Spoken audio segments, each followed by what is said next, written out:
Y vamos a continuar con la serie Zona de Oración, ¿sí? Que comenzó el pastor el domingo pasado y vamos a seguir esta serie, ¿no? Y cuando uno piensa en una zona de oración, ¿no? Cuando uno piensa en zona, piensa en un territorio, en un lugar especial, ¿no? Y qué bueno es pensar que esa zona, ese territorio, es ese lugar donde nos podemos encontrar con el Señor. Es el lugar nuestro de refugio, es el lugar de protección. La zona es ese lugar en donde el Señor nos abraza y nos tiene ahí protegidos y nos libra de todo mal. Esa zona de oración viene a ser así como el lugar en donde acudimos a Él para que Él nos renueve. Acudimos a Él porque estamos cansados y Él nos da nuevas fuerzas. Todo eso sucede en la zona de oración, ¿no? Mire si es importante la oración en nuestras vidas. Mire si como hijo de Dios no es importante que tomemos conciencia de la oración en nuestras vidas. Como hijo de Dios busquemos más a Dios en oración, ¿sí? Sabiendo que ahí es donde nosotros recibimos nuestro consuelo, recibimos paz, recibimos fuerza, recibimos respuesta de parte de Dios para nuestras vidas en la zona de oración, ¿sí? Y hoy vamos a hablar, en su bosquejo tienen el título, dice, el poder transformador de la adoración, ¿sí? Hoy queremos hablar en esta mañana del poder transformador de la adoración, ¿sí? Y como está escrito ahí en su bosquejo, dice que hay 9 elementos que componen la oración. A la hora de orar, ¿no? Hay 9 elementos que como hijos de Dios tenemos que saber que tenemos que llevar a cabo al momento de orar, ¿sí? Y uno de esos 9 elementos son, los voy a nombrar, los tiene usted ahí en su bosquejo. Uno es la adoración, otro es la confesión. Cuando nos acercamos al Señor a orar, tenemos que reconocernos faltantes de su presencia y tenemos que confesar nuestras faltas, tenemos que arrepentirnos y pedirle perdón al Señor, ¿sí? Otro elemento de la oración es la confesión, otro es la restitución, ¿sí? Cuando oramos, el Señor por ahí nos hace recordar que tenemos que restituirle perdón a alguien o alguna cosa material, pero tenemos que restituir, ¿sí? A cada uno de lo que le hemos hecho algo tenemos que restituir. Otro elemento de la oración es la acción de gracias, ¿sí? Manifestar gracias por todo, por esta salvación tan grande, por todo lo que el Señor ha hecho y por todo lo que seguirá haciendo en nuestras vidas, ¿sí? Porque Dios es vivo y quiere seguir obrando con poder en nuestras vidas. Otro de los elementos de la oración es el perdón, ¿sí? Entender que tenemos que perdonar. Cuando estamos orando, Dios nos trae a la mente, ¿sí? ¿Se acuerdan ese ejemplo que el Señor ponía, que venían 2 a ofrendar y dice, si vas a ofrendar y te acuerdas que tienes algo con tu hermano, no ofrendes, ve, arregla las cuentas con tu hermano, perdona, ¿no? En oración el Señor nos hace sentir que tenemos que perdonar y nos muestra a quienes tenemos que pedir perdón. Y lo hacemos porque Él nos perdona a nosotros. Es una retribución. Recibimos perdón de parte de Dios continuamente. Y eso nos motiva y nos impulsa a tener una vida en donde perdonemos las ofensas, ¿sí? ¿Hasta cuántas veces, dijo Pedro?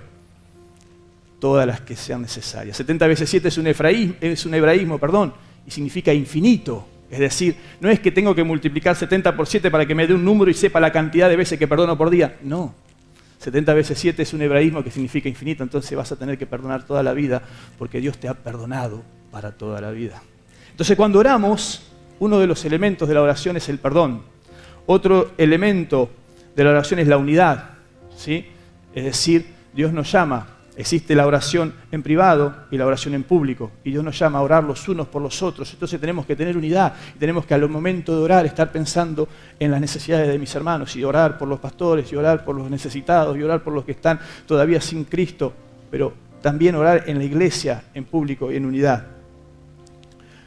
Otro elemento que tiene que tener oración es la fe, ¿sí?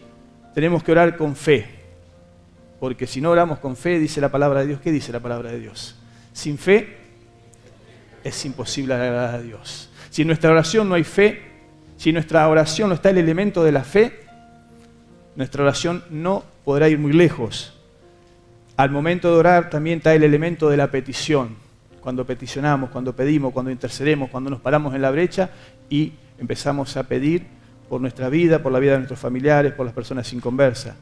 Y otro de los elementos de la adoración es la sumisión. Tengamos en cuenta cuando oramos estos 9 elementos, ¿sí? Orar teniendo en cuenta que tenemos que ser sumisos en la presencia de Dios, ¿sí? Se trata de Dios, se trata de su soberanía, ¿sí?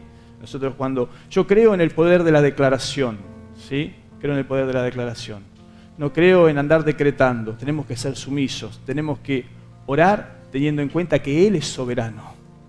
Y cuando oramos, nosotros no decretamos nada, nosotros simplemente decimos, hágase tu voluntad al momento de orar, porque Él es soberano, ¿sí? Bien, ahora, ¿qué es la adoración? La adoración es el acto de rendir honor a Dios, es reverenciar, estimar y amar. Tengan en cuenta, voy a hacer la salvedad, que nosotros hoy vamos a hablar de adoración. Una cosa es adoración y otra cosa es acción de gracia. ¿Sí? Agradecer. En la oración, cuando nosotros, en este compromiso que hemos asumido de orar por los hermanos y por aquellas personas necesitadas, nuestros vecinos, cuando oremos podamos llevar a cabo estos 9 elementos de nuestra oración. Pero la adoración no es lo mismo que la acción de gracia. Y yo quería en esta mañana hablar del poder transformador de la adoración, de entrar en la adoración al Señor y diferenciarlo de la acción de gracia para que podamos ver cuán importante es la adoración al Señor, ¿sí? Entonces, la adoración es el acto de rendir honor a Dios, es decir, de reverenciar, de estimar, de amar. Y por ahí hay una definición, más adelante, que es la que se utilizaba en el Antiguo Oriente. Dice que adoración era aplicar la mano para besarla, ¿sí? Es decir, nuestro Señor aplica la mano para que nosotros la besemos en señal de respeto y sumisión a Él, ¿sí? Eso también es significado de adoración. Y eso se hacía con los reyes en el Antiguo Oriente. Los reyes venían, aplicaban la mano y los hombres besaban su mano en señal de sumisión y adoración. Nosotros no besamos la mano de ningún hombre. Nosotros besamos la mano del Rey de Reyes y Señor de Señores, ¿sí? Si bien hay religiones que mantienen esa práctica, dice la palabra de Dios que Dios no comparte su gloria con nadie. Amén. Nosotros nos postramos, reverenciamos, amamos y nos mostramos sumisos ante el Rey de Reyes y Señor de Señores. A Él le brindamos toda nuestra adoración, ¿sí? Eso es lo que el Señor nos enseña. Y en el primer punto de nuestro bosquejo, el primer punto dice que la verdadera, anote ahí, adoración, ¿sí? El primer punto vamos a hablar acerca de la verdadera adoración. Quiere decir que si Dios nos habla de una verdadera adoración, hay otra adoración que no es verdadera. Entonces, en esta mañana vamos a analizar y vamos a ver cómo estamos adorando a Dios. ¿Le estamos rindiendo al Rey de Reyes y Señor de Señores verdadera adoración? Vamos a ver algunas características de la verdadera adoración. Y vamos a leer juntos en Juan capítulo 4, versículo 23 al 24, la palabra de Dios. La palabra de Dios dice en Juan capítulo 4, versículo 23, «Mas la hora viene, y ahora es, cuando los verdaderos adoradores adorarán al Padre en espíritu y en verdad, porque también el Padre tales adoradores busca que le adoren. Dice, Dios es espíritu, y los que le adoran en espíritu y en verdad es necesario que adoren». Esa es la verdadera adoración, ¿sí? Pero pasa que a veces, al momento de adorar, nos acercamos a Dios con acción de gracias. Pero esa es la instancia de la oración. El momento de adoración. Nos acercamos con acción de gracia y decimos, Señor, gracias por todo lo que has hecho en mi vida. Señor, te pido que hagas nuevas cosas en mi vida. En esa adoración está el yo. Esa adoración está centrada en el yo. Yo soy tan importante que al momento de adorar, no saco el yo de lado. Y gracias por lo que has hecho en mi vida, gracias por lo que soy, gracias por lo que vendrá. Pero el momento de adorar no es el momento del que yo esté presente. El yo tiene que desaparecer y al momento de adorar, la adoración solo se trata de darle gloria a Dios. Darle gloria a Dios. Hacernos lo más chiquito posible y dejar que Él se manifieste en todo su esplendor. Poder contemplar su grandeza. Eso es adorar, ¿sí? Darle gloria a Dios y ver su santidad. Ver su santidad es adorar. Y cuando nosotros vamos con un espíritu de reverencia, de amor, cuando vamos sumisos a su presencia y nuestro yo desaparece, la gloria de Dios se hace presente. Él se manifiesta, Él se hace presente en el lugar en donde nos encontremos, ¿sí? Al darle gloria a Dios es la verdadera adoración, ¿sí? Y tenemos el ejemplo de Job. ¿Ustedes se acuerdan la historia de Job? Un varón muy sufrido, ¿sí? Pero cuando vienen los amigos y le pasan todas las calamidades que le pasan, él comienza a querer justificarse. Si yo era el que hacía las cosas bien, ¿quién no sufría y yo no lo atendía? ¿Quién no hacía esto y el yo, y el yo, y el yo? ¿No? Entonces Dios en un momento le dice, para que se dé cuenta y para que comience a darle verdadera adoración, le dice, ¿dónde estabas tú cuando yo hice los cielos, la tierra, las montañas? Entonces ahí Job se da cuenta de su pecado, se da cuenta de la grandeza de Dios, se da cuenta del Dios infinito y llega a decir en Job capítulo 42 versículos 5 y 6 dice, cuando Job se da cuenta de su mezquindad y de sus imperfecciones y se da cuenta de la pureza de Dios, Job llega a decir, de oídos te había oído, mas ahora mis ojos te ven. Por tanto, me aborrezco y me arrepiento en polvo y ceniza. Eso es verdadera adoración. Cuando nosotros en la presencia de Dios nos volvemos polvo y ceniza, y Él crece y se agiganta en todo su esplendor, eso es verdadera adoración. Eso es adorar al Rey. Eso es darle la gloria, contemplar su grandeza. En tu oración, durante toda esta semana, no te olvides de adorar a Dios de esta manera. De acercarte al Señor, sin tu yo, sin tus logros, sin tus méritos, sin nada que te resalte, ¿sí? No somos nadie, Él es todo. Algunos se creen grandes siervos, grandes hombres, no. Somos simples siervos, somos simplemente siervos de un gran Dios. Él es el grande, Él es el grande. Y en el momento de adorar nos acercamos para contemplar su majestad, su grandeza. Eso es adorar verdaderamente al Señor. Eso es verdadera adoración, ¿sí? Quizá no hemos estado dando verdadera adoración. Quizá algo de la carne se asoma ahí, ¿no? Pero el yo tiene que desaparecer. Job lo hacía así, porque yo hacía esto, yo hacía el otro, yo hacía el otro. No. Cuando él dejó de oír de oídas, y cuando vio al Señor, y cuando se humilló, y cuando se volvió polvo y ceniza, entonces ahí la bendición de Dios cayó sobre su vida. Entonces ahí Dios multiplicó, prosperó, ahí Job entendía cómo era la situación. Es darme cuenta que no soy nada y que Él es todo en mi vida, ¿sí?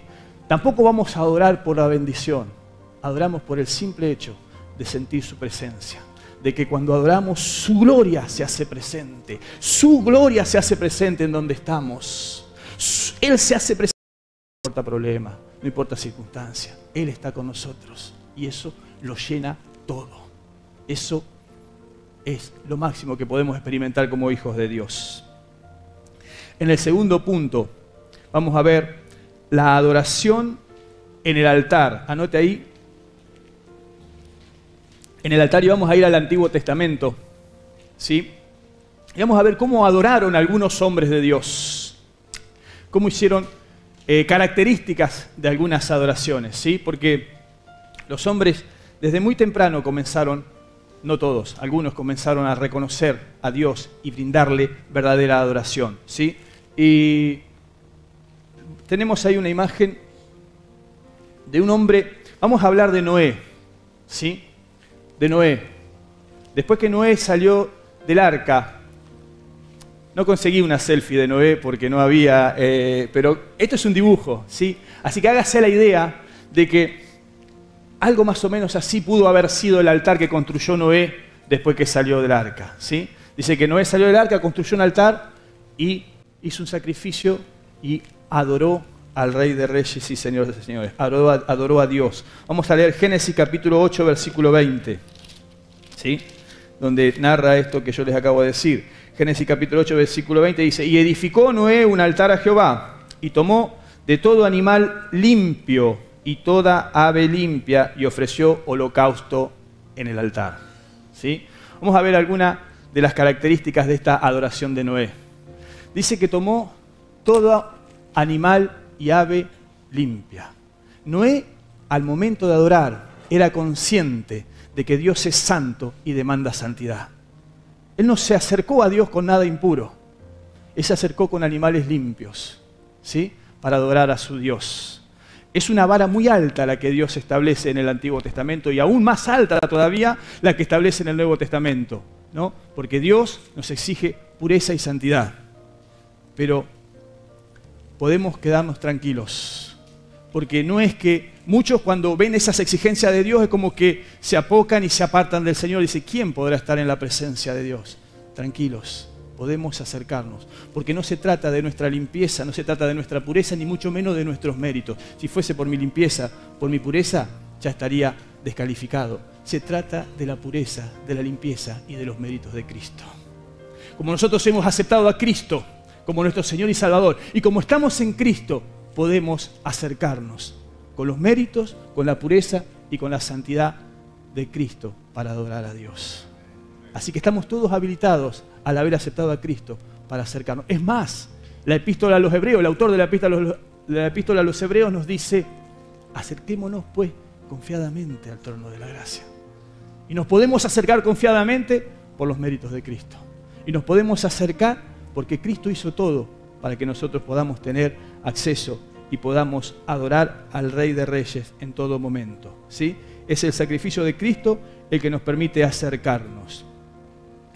Pero seguido el tiempo, otra de las características de este altar es que este altar fue un altar voluntario. Dios no lo exigió. Noé decidió hacerlo. Dios no lo había ordenado. Noé, de su corazón, voluntariamente, decidió adorar a Dios. Este es un altar, el de Noé, un altar voluntario. Ahora, vamos a ver, en el tercer punto, vamos a ver la adoración en el tabernáculo, ¿no? Este ya no es un altar voluntario, este es un altar que Dios ordenó, ¿sí? Este es un altar ordenado por Dios, este es un altar exigido por Dios. Todos conocemos que cuando Dios le da la ley a Moisés, le dice que le construye un tabernáculo de reunión donde la presencia de Dios iba a estar. Y ese tabernáculo iba a tener determinadas características, ¿sí? ¿Tenés la imagen?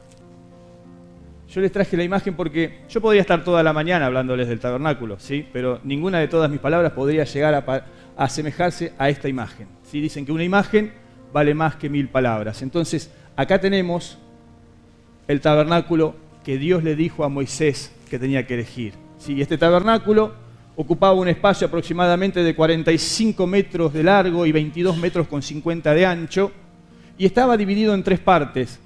El patio, que era considerado el atrio, y adentro del tabernáculo el lugar santo y el lugar santísimo. Divididos, el lugar santo del lugar santísimo, por una cortina gruesa, espesa, y en el lugar santísimo se encontraba el arca, es decir, la presencia de Dios, en donde una vez y solamente una vez al año el sumo sacerdote entraba con sangre para poder expiar, conseguir alcanzar el perdón de sus pecados y de los pecados de todo el pueblo de Israel. Ahora, en el atrio, usted ve que acá, en este sector, está el altar de sacrificio. Ahí era el altar donde había que hacer los sacrificios, ¿sí? La siguiente, ese es el altar que estaba en el atrio. Y la que sigue, para que ustedes vean, acá era el altar de donde se hacían los sacrificios. Y acá es el mismo altar, hecho con un corte para que usted pudiera ver lo que les voy a decir ahora. Que cuáles eran los elementos que había en el altar. En el altar había fuego, en el altar había leña, en el altar había ceniza, y en el altar estaba el sacerdote, ¿sí? El sacerdote era el encargado. Dice la palabra de Dios que el fuego del altar no se tenía que apagar. El fuego de ese altar no se tenía que apagar. El fuego del altar de los sacrificios tenía que estar siempre encendido. Y esa era la responsabilidad del sacerdote, ¿sí? Es decir, al momento de adorar, tiene que haber fuego en el altar. El fuego simboliza el Espíritu Santo. Nosotros como hijos de Dios somos sacerdotes. Y nuestro corazón es un altar para el Señor. Y el fuego tiene que estar encendido, ¿sí? Dice que el fuego tenía que estar encendido día y noche en el altar. El fuego no se podía apagar y era responsabilidad del sacerdote. Todas las mañanas tenía que poner leños en el altar. Pero no solo era esa la responsabilidad del sacerdote de poner leños, también tenía que sacar las cenizas. Porque las cenizas podían apagar el fuego. Entonces la responsabilidad era sacar las cenizas y echarlas fuera del campamento, ¿no? En ese altar, la característica de ese altar era que en ese altar el animal, el sacrificio se quemaba por completo. Es decir, nuestra carne en ese altar tiene que quemarse por completo. No puede quedar nada. Al momento de adorar, no puede quedar nada de nuestra carne. Al momento de adorar, volvemos a repetir, se trata de darle toda la gloria al Rey de Reyes y Señor de Señores. Al momento de adorar se trata de reconocer su santidad, pero al momento de adorar también se trata de quemar nuestra carne. Nuestro ego, nuestra vanagloria, nuestro yo tiene que ser quemado por completo. Y después la ceniza te las tenemos que arrojar fuera del campamento. No tenemos que volver a tropezar con las cenizas en nuestro diario andar, ¿sí? No tenemos que volver a tropezar con las cenizas de la carne. Tienen que ser arrojadas fuera del campamento. Y entonces de esa manera estaremos brindándole verdadera adoración a nuestro Dios, ¿sí? La carne se quemaba por completo. Todo lo humano, al momento de adorar, todo lo humano se tiene que quemar, tiene que desaparecer. Solo la gloria de Dios tiene que manifestarse, solo la gloria de Dios tiene que resplandecer, solo la presencia de Dios tiene que estar en el momento de la adoración, ¿sí? Y importante también, el fuego debía arder de día y de noche, ¿sí? Pero era a la mañana cuando el sacerdote colocaba los leños, ¿sí? Que cada mañana podamos despertar y podamos poner leños espirituales en nuestro altar. Esa es una vida de adoración. A la mañana cuando nos despertemos podamos poner leños espirituales, es decir, comencemos a orar, comencemos a adorar, comencemos a leer la Biblia, comencemos a estudiar la palabra de Dios y estaremos alimentando el fuego y estaremos evitando que el fuego se apague y el fuego va a arder, ¿sí? Y estaremos también brindando verdadera adoración a nuestro Dios. Y después, en cuarto punto, vamos a leer el Salmo 43, 3. Vamos a leer la palabra de Dios en el Salmo 43.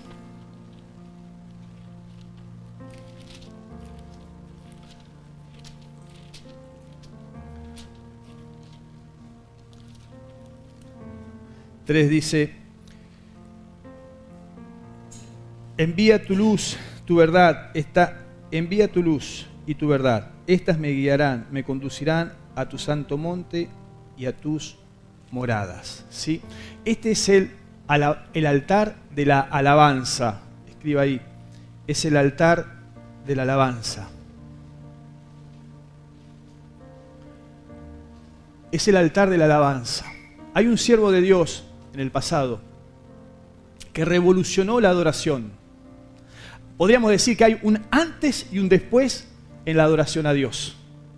Hay un antes y un después. Vino alguien que revolucionó la adoración. Y ese no es ni más ni menos que el rey David. David revolucionó la adoración. ¿Por qué digo que revolucionó la adoración? Porque David le agregó un plus a la adoración. En el tabernáculo de Moisés y en el altar del sacrificio solamente se hacían sacrificios, ¿sí? Ahora David le va a agregar alabanza. David le va a agregar al altar adoración. En esos tiempos el arca se había perdido.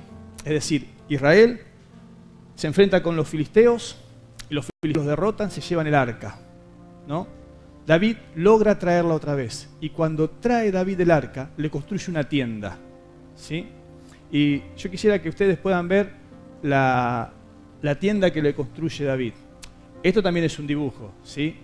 Se entiende que sería algo más o menos así, pero me gustaría que vean y contrasten la imagen. ¿Se acuerdan de lo que era el tabernáculo, lo majestuoso del tabernáculo, lo colorido del tabernáculo? Pero el arca en el tabernáculo estaba encerrada y solamente el sacerdote una vez al año podía verla.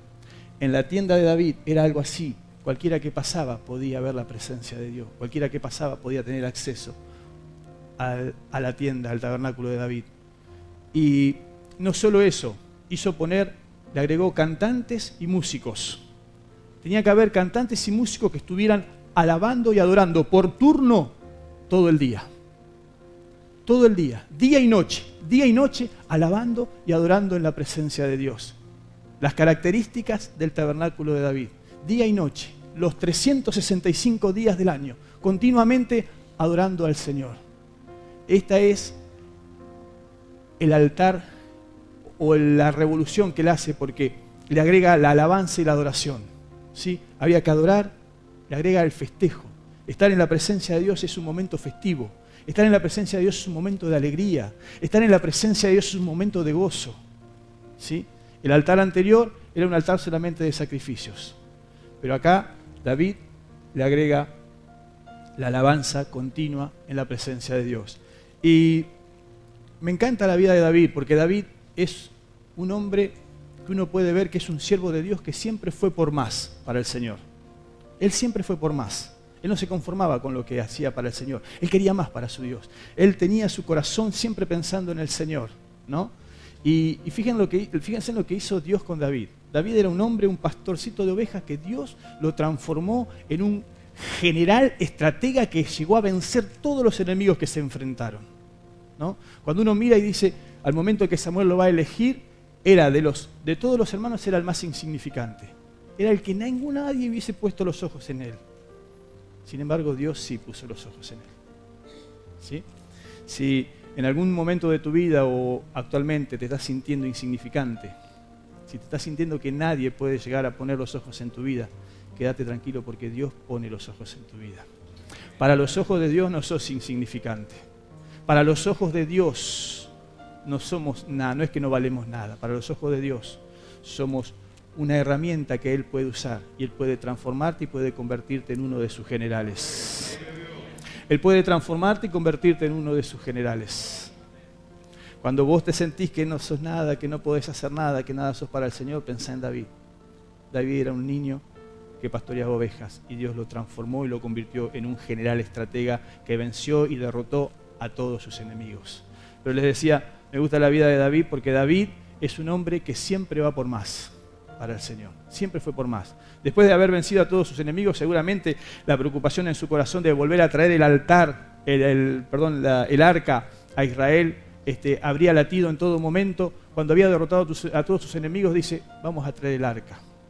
Hacen un primer intento, es fallido, muere un hombre. Un segundo intento, lo traen, hay gozo, hay celebración.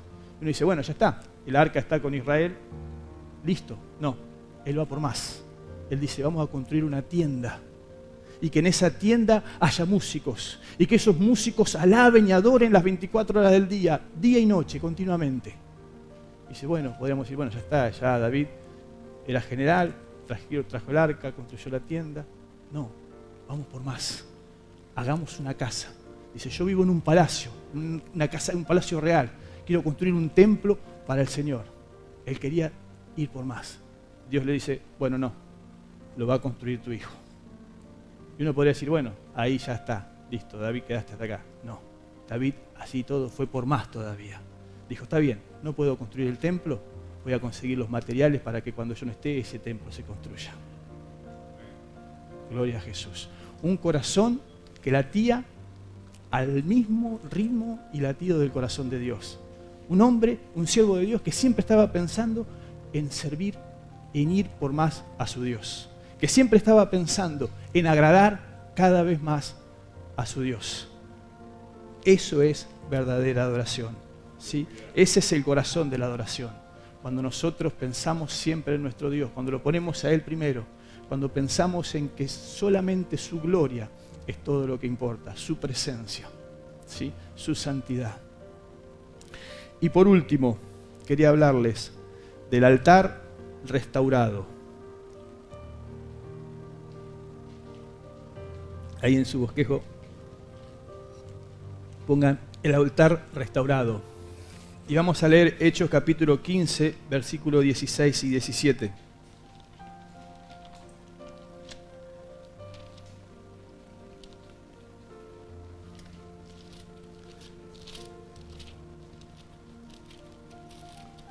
Dice la palabra de Dios, después de esto volveré y reedificaré el tabernáculo de David, que está caído, y repararé sus ruinas y lo volveré a levantar, para que el resto de los hombres busque al Señor y todos los gentiles sobre el cual es invocado mi nombre.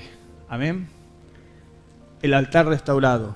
La escena de este versículo, el contexto de este versículo es, están en el concilio de Jerusalén y hay una polémica, en la iglesia surge una polémica, había judíos que querían obligar a los gentiles a que se circuncidaran y que cumplieran la ley. Dice, si los gentiles que vienen y se asuman a la iglesia se circuncidan y cumplen la ley, entonces serán salvos. Entonces ahí se produce un debate muy grande, interviene Pedro y dice, no, hermanos, dice, el Espíritu Santo ha sido derramado sobre los gentiles de la misma manera en que había sido derramado sobre los judíos en Pentecostés. Después interviene Pablo y Bernabé y dicen, hemos paseado por toda Asia y Dios está bendiciendo y derramando su Espíritu a los gentiles y también está recibiendo y aceptando a los gentiles. Entonces se levanta Santiago y lee este pasaje y dice, después de esto volveré y reedificaré el tabernáculo de David que está caído y repararé sus ruinas y lo volveré a levantar. Esta es una profecía que el profeta Amós había hecho, ¿sí?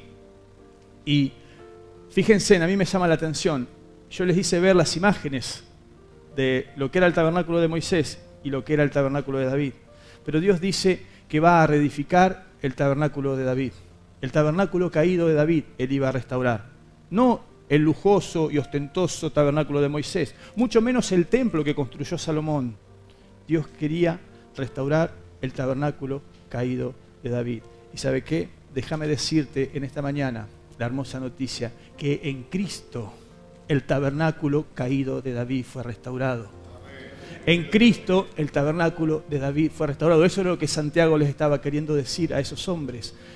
Varones, entiendan que la profecía de Amós se cumplió en Cristo y el tabernáculo caído de David ha sido restaurado. Y ahora todo aquel hombre judío, gentil, que invoque mi nombre puede acercarse a mí, puede acercarse al Padre a través de los méritos y la sangre de Cristo.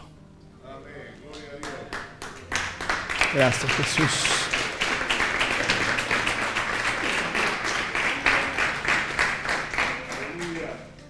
Déjame decirte en esta mañana que tenemos que adorar a Dios de manera voluntaria.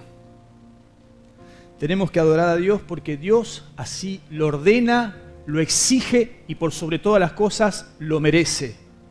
Tenemos que adorar a Dios porque en el altar de la adoración el poder de Dios se manifiesta, su gloria se manifiesta y su poder te transforma y te va a llevar de gloria en gloria y de victoria en victoria y de poder en poder en la presencia de Dios. Y por sobre todas las cosas tenemos que adorar a Dios porque el tabernáculo caído de David ha sido restaurado. Cristo lo restauró. Ponete de pie en esta mañana y vamos a adorar al Rey de Reyes. Ahí donde te encuentres, vamos a cerrar los ojos y vamos a rendirle verdadera adoración al Dios que nos creó, que nos salvó y que nos bendijo.